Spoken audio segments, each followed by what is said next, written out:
ये कहानी शुरू होती है एक पुराने समय से, जब घने जंगलों के बीच एक छोटा सा गांव बसा हुआ था। गांव का नाम था नवगढ़। चारों तरफ हरे भरे पेड़, कल कल बहती नदी और खेतों में मेहनत करते किसान। देखने में गांव बेहद शांत और सुखी लगता था, मगर उसके ऊपर एक खौफनाक साया मंडराता रहता था, जंगल का शेर। वो शेर बहुत बड़ा और ताकतवर था। उसकी दहाड़ इतनी भयानक थी कि सुनकर ही औरतें बच्चे कांप जाते थे। गांव वाले कहते थे, ये शेर इंसानों का मांस छक चुका है, अब इसका लालच कभी खत्म नहीं होगा। हर दूसरे तीसरे दिन कोई न कोई चरवाहा, लकड़हारा या खेत में काम करने वाला आदमी जंगल से गायब हो जाता। लोग मान चुके थे कि ये शेर उनकी मौत का देवता है। गांव में एक डर का माहौल था। सूरज ढलते ही सब अपने घरों के दरवाजे बंद कर लेते। कोई जंगल की तरफ न जाता, और अगर जाना भी पड़ता तो हमेशा झुंड में जाते। उसी गांव में एक लकड़हारा आदर्श रहता था। वह दुबला पतला, साधारण कपड़े पहने, हाथ में कुल्हाड़ी लिए वो रोज जंगल में लकड़ी काटने जाता। लेकिन आदर्श बाकी गांव वालों से अलग था। वो शेर से डरता तो था, मगर उसका मानना था कि डर से अगर इंसान काम ही छोड़ दे तो जिंदगी कैसे चलेगी। उसकी पत्नी कई बार कहती, आदर्श, पागल हो गए हो क्या? सब लोग जंगल छोड़ चुके हैं और तुम रोज वहां चले जाते हो। अगर शेर ने देख लिया तो। यह सुनकर आदर्श मुस्कुरा देता और कहता, शेर ताकतवर तो है, लेकिन अक्ल नहीं लगा पाता, और जो इंसान दिमाग लगाता है उसे कोई जानवर हरा नहीं सकता। धीरे धीरे हालात इतने बिगड़े कि गांव के बुजुर्गों ने पंचायत बुलाई। सब लोग इकट्ठा हुए और बोले, अगर ऐसा ही चलता रहा तो पूरा गांव खाली हो जाएगा। हमें कोई रास्ता निकालना होगा। किसी ने सुझाव दिया, हम सब मिलकर शेर को मार डालते हैं। लेकिन तुरंत कोई बोला, क्या तुमने कभी उसकी शक्ल देखी है? वो अकेले ही 10 लोगों पर भारी पड़ता है। कुछ लोग बोले, चलो गांव छोड़कर कहीं और चलें। मगर बुजुर्गों ने कहा, ये जमीन हमारे पूर्वजों की है, इसे छोड़कर कहां जाएंगे? बहुत बहस हुई, मगर कोई नतीजा नहीं निकला। गांव का माहौल और डरावना हो गया। पंचायत खत्म होने के बाद आदर्श घर लौटते समय सोचने लगा, क्या सचमुच शेर से डरकर भाग जाना ही समाधान है? अगर मैं अपने दिमाग से काम लूं तो क्या इस शेर को हरा नहीं सकता? वो रात भर जागता रहा और एक योजना बनाने लगा। उसे पता था कि ताकत से शेर को हराना असंभव है, लेकिन उसकी मूर्खता ही उसकी सबसे बड़ी कमजोरी है। अगले दिन आदर्श हमेशा की तरह कुल्हाड़ी लेकर जंगल में गया। वो जानता था कि आज उसका सामना शेर से हो सकता है। जैसे ही वो लकड़ी काट रहा था, अचानक झाड़ियों में खड़खड़ाहट हुई। पत्तों के बीच से सुनहरी आंखें चमकी और फिर गड़गड़ाती आवाज के साथ शेर निकला। शेर दहाड़ा और बोला, ओ लकड़हारे, ये जंगल मेरा है। यहाँ की लकड़ी, यहाँ का शिकार सब मेरा है। तूने हिम्मत कैसे की मेरे इलाके में कदम रखने की? आदर्श का दिल जोर जोर से धड़क रहा था, मगर उसके चेहरे पर डर नहीं था। उसने गहरी सांस ली और बोला, महाराज, आप सही कह रहे हैं, ये जंगल आपका है। मैं तो बस एक गरीब आदमी हूँ, रोजगार के लिए यहाँ आता हूँ। लेकिन अगर आप चाहें तो मैं आपके लिए काम कर सकता हूँ। शेर चौंका और पूछा, काम? कैसा काम? आदर्श ने कहा, मैं रोज रोज शिकार पकड़कर आपको दे सकता हूँ। आपको खुद मेहनत करने की जरूरत नहीं होगी, बस आप मुझे छोड़ दें। शेर ने सोचा, ये इंसान डरपोक नहीं लगता, मगर अगर ये सच में मेरे लिए शिकार लाए तो मुझे मेहनत नहीं करनी पड़ेगी।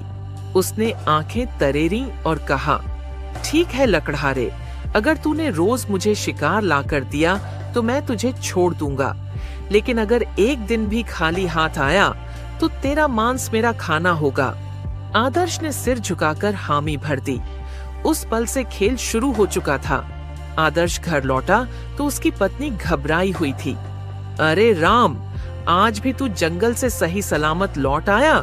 सुना है शेर तुझे देख चुका है। आदर्श मुस्कुराकर बोला, हाँ देखा था, लेकिन मैंने उसे समझौता करने पर मजबूर कर दिया। पत्नी हैरान रह गई। शेर से भी कोई समझौता कर सकता है? आदर्श बोला, हाँ, अगर इंसान अपनी अक्ल से काम ले तो सब कर सकता है। अब आगे देखना, वही शेर मेरे जाल में फंसेगा। अगले दिन आदर्श ने सोचा, अगर मैं शेर को रोज इंसानी शिकार दूंगा तो गांव वाले मुझ पर शक करेंगे। मुझे ऐसा रास्ता निकालना होगा जिसमें शेर भी खुश रहे और गांव वाले भी बच जाए। उसने शेर के लिए एक मोटी तगड़ी बकरी पकड़कर ले गया। शेर ने बकरी देखते ही दहाड़ लगाई। वाह लकड़हारे, तूने तो मजा दिला दिया, अब तू वाकई मेरा आदमी है। आदर्श ने हाथ जोड़कर कहा, महाराज, मैं तो बस आपकी सेवा कर रहा हूँ, लेकिन ध्यान रहे, असली ताकत सिर्फ आपके पास है। शेर गर्व से हंसा, सही कहा, जंगल का राजा मैं हूँ।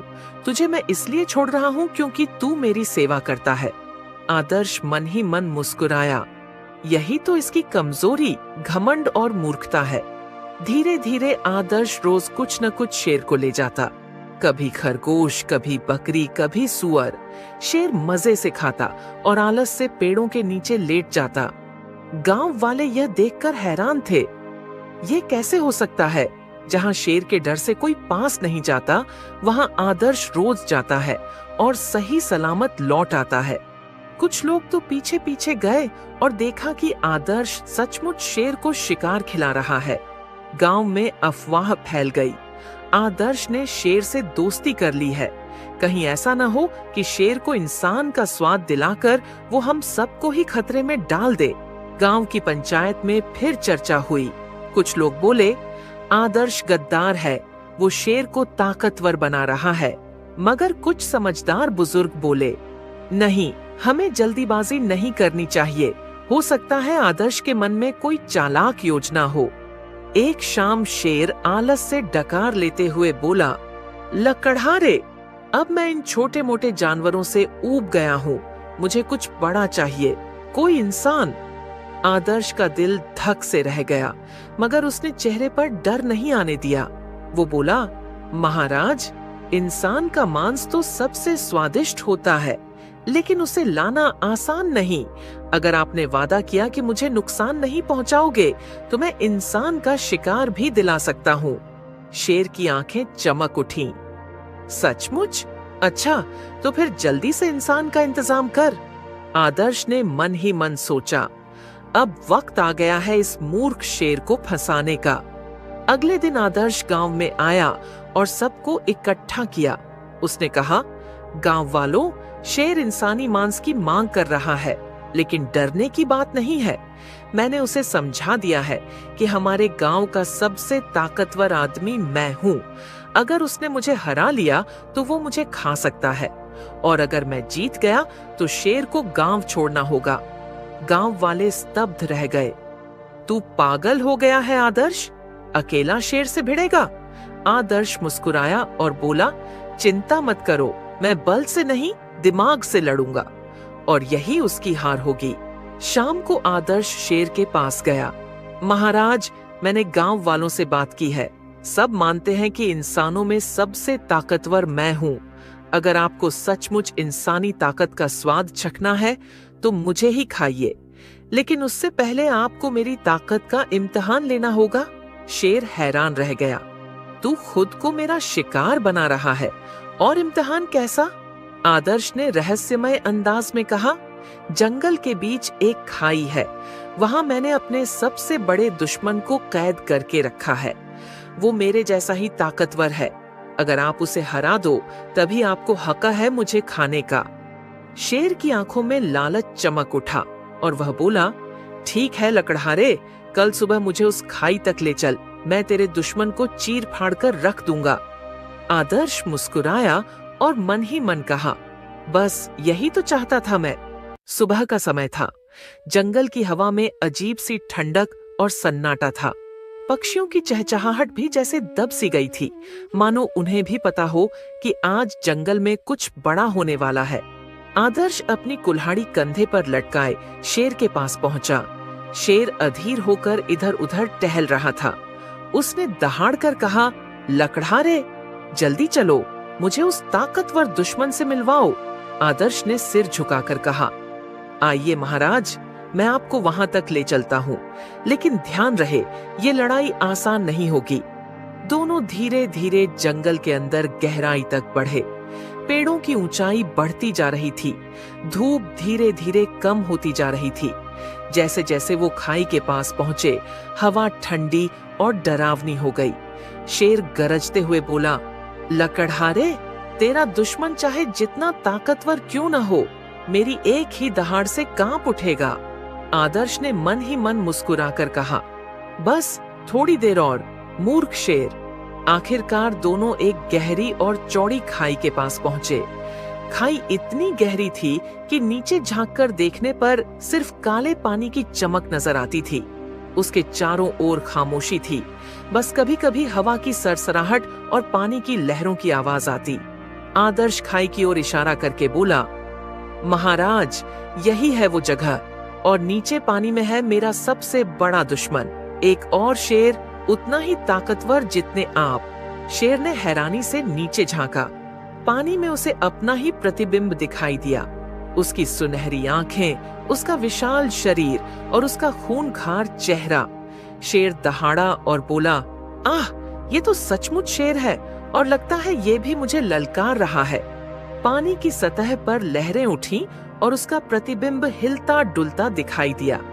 शेर गरज कर बोला, लकड़हारे, तेरा दुश्मन अब मेरा शिकार बनेगा, देखना मैं इसे चीर डालूंगा। आदर्श ने शांत स्वर में कहा, महाराज, अगर आपने इसे हरा दिया तो आप सच में जंगल के सबसे बड़े राजा कहलाएंगे, फिर आपको मुझे खाने का हक भी मिलेगा। शेर ने छाती फुलाई और दहाड़ते हुए कहा, हाँ, मैं साबित कर दूंगा कि जंगल में मेरा कोई मुकाबला नहीं। वो उछलने के लिए पीछे हटा। उसके पंजों से मिट्टी उड़ रही थी, आंखों में आग थी। आदर्श ने एक आखिरी बार मन ही मन प्रार्थना की, हे भगवान, मेरी इस चाल को सफल कर देना। अचानक शेर ने जोरदार दहाड़ लगाई और खाई में छलांग लगा दी। उसका विशाल शरीर हवा में लहराता हुआ सीधे पानी में गिरा। धड़ाम!